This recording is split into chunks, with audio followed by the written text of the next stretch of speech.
কোটা আন্দোলনের কারণে বিশ্বের চোখ এখন বাংলাদেশে। আন্দোলনকারী সাধারণ শিক্ষার্থীদের উপর ছাত্রলীগের হামলা, আহত শিক্ষার্থী ও প্রধানমন্ত্রীর বক্তব্য সহ কোটা আন্দোলন নিয়ে গুরুত্ব সহকারে প্রতিবেদন প্রকাশ করে বিশ্বের প্রথম সারির গণমাধ্যমগুলো। প্রভাবশালী আন্তর্জাতিক গণমাধ্যম রয়টার্স তাদের এক প্রতিবেদনে বলছে, সরকারি চাকরির জন্য কোটা পদ্ধতির অবসানের দাবিতে আন্দোলনকারীরা এবং ক্ষমতাসীন দলের অনুগতদের মধ্যে সংঘর্ষে সোমবার সারা বাংলাদেশে 100 জনেরও বেশি শিক্ষার্থী আহত হয়েছে। তাদের প্রতিবেদনে আরও বলা হয়, প্রধান বিরোধী দলের দ্বারা বয়কট করা জানুয়ারিতে একটি নির্বাচনে টানা চতুর্থ মেয়াদে জয়ী হওয়ার পর প্রধানমন্ত্রী শেখ হাসিনা প্রথম উল্লেখযোগ্য বিক্ষোভের সম্মুখীন হয়েছেন। এছাড়াও প্রধানমন্ত্রী শেখ হাসিনা সম্প্রতি কোটা ও রাজাকার নিয়ে যে বক্তব্য দিয়েছেন তাও প্রতিবেদনে উল্লেখ করা হয়েছে। হামলায় 100 জন আহত জানিয়ে আল জাজিরা তাদের এক প্রতিবেদনে জানিয়েছে, সমালোচকরা বলছেন যে এই ব্যবস্থাটি সরকার সমর্থক গোষ্ঠীর সন্তানদের লাভবান করছে, যারা প্রধানমন্ত্রী শেখ হাসিনাকে সমর্থন করে, যিনি জানুয়ারিতে বিরোধীদের দ্বারা বয়কট করা সাধারণ নির্বাচনে টানা চতুর্থ মেয়াদে জয়লাভ করেছিলেন। আল জাজিরা আরও বলছে, বাংলাদেশের সর্বোচ্চ আদালত গত সপ্তাহে কোটা সাময়িকভাবে স্থগিত করেছে, কিন্তু বিক্ষোভকারীরা তাদের দাবি না মানা পর্যন্ত সমাবেশ চালিয়ে যাওয়ার প্রতিশ্রুতি দিয়েছেন।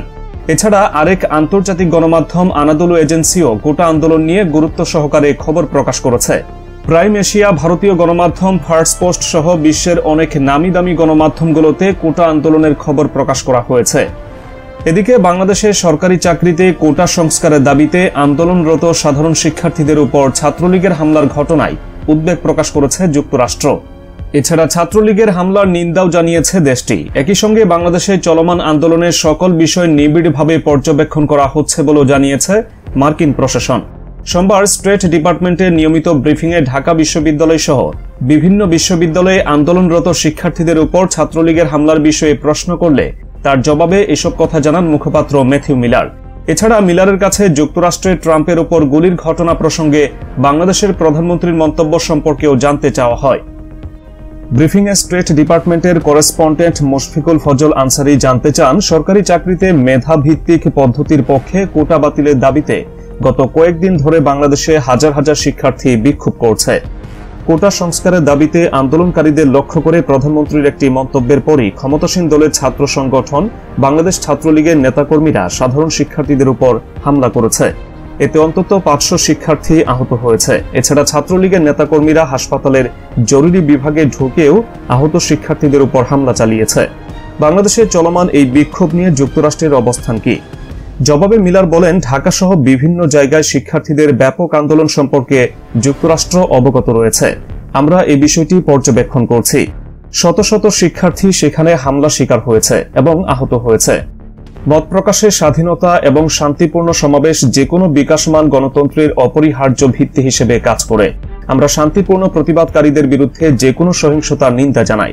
যারা এই সহিংসতার শিকার হয়েছেন তাদের জন্য আমাদের আলাদা চিন্তা ভাবনা রয়েছে। উল্লেখ্য, মিলার তার প্রশ্নের জবাবে বাংলাদেশের চলমান বিক্ষোভে 2 জন নিহত হয়েছেন বলে উল্লেখ করেছেন।